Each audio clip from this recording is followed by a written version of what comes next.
आप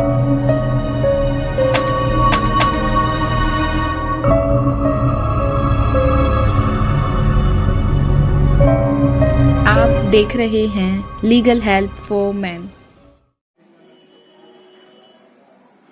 वर्तमान कोरोना काल में जबकि लॉकडाउन भी चल रहा है, कोविड के मरीज भी बहुत बढ़ रहा है, ऐसे समय में देश में पत्रकारों की स्थिति बहुत खराब हो रही है।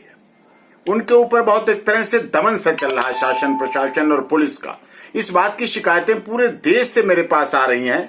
अगर मैं चर्चा करूं आज की बात, तो आज जगदीश परमार जी जो उज्जैन के क्राइम रिपोर्टर हैं और उन्होंने से बात हुई मेरी, तो उन्होंने बताया कि राजेंद्र रावत जो कि पत्रकार हैं उज्जैन में, माधवनगर पुलिस स्टेशन में वहां के डॉक्टरों ने उनके खिलाफ एफआईआर करा दी, सरकारी काम में बाधा की।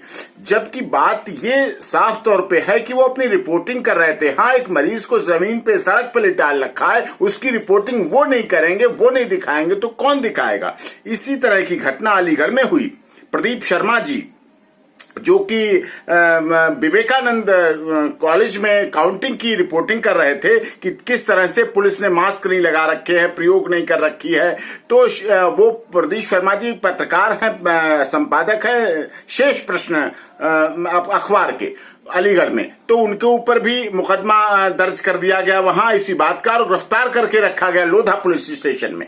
कितना बड़ा अन्याय हो रहा है, जबकि पत्रकार हमारे चौथा स्तंभ है लोकतंत्र के, और वो कितना रिस्क लेकर कोरोना में जाके जनता की आवाज के प्रतिनिधि के रूप में दिखाते हैं। और ये बात मैंने जब सुप्रीम कोर्ट में अभी कल और परसों लगातार याचिकाओं की सुनवाई हो रही थी, तो मैंने ये बात माननीय सर्वोच्च न्यायालय में भी, जहां ट्रिपल बेंच सुनवाई कर रही थी, उनके सामने भी इस बात को रखी। तब उन्होंने कहा, मैंने कहा कि झूठे केस रजिस्टर्ड हो जाते हैं जो बात सोशल मीडिया कहीं कहीं किसी माध्यम से चली जाए। तो माननीय सर्वोच्च न्यायालय में साफ तौर कहा था कि किसी भी इस तरह की शिकायत पर डीजीपी को, सभी राज्यों के डीजीपी को आदेश दिए गए कि अगर इस पर किसी तरह का कोई एक्शन और कार्रवाई होगी तो उनके खिलाफ कंटेम्प्ट ऑफ कोर्ट की कार्रवाई कोर्ट के अनुसार मानी जाएगी।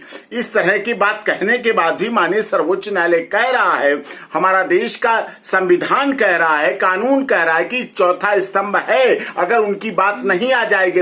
मीडिया तो सूर्य की तरह है, जब पहुंचेगी तो बुराइयां दूर होंगी, बीमारी दूर होगी, अपराध खत्म होंगे, वो चीज सामने रखते हैं। और इस तरह की ऐसी बात आने के बाद उनके ऊपर, चाहे उज्जैन की बात हो, माधवनगर की हो, चाहे अलीगढ़ थाने की बात हो, लोधा थाने की बात हो, प्रदीप शर्मा जी की बात हो, राजेंद्र रावत जी की बात हो, पत्रकारों पर इस तरह के केस रजिस्टर करना पूर्ण रूप से गलत है। और देश भर के पत्रकारों की इस बात की शिकायत है कि ऐसा नहीं होना चाहिए। सबको साथ देना चाहिए। दवाई कड़वी है लेकिन फिर भी आपको स्वीकार करनी पड़ेगी।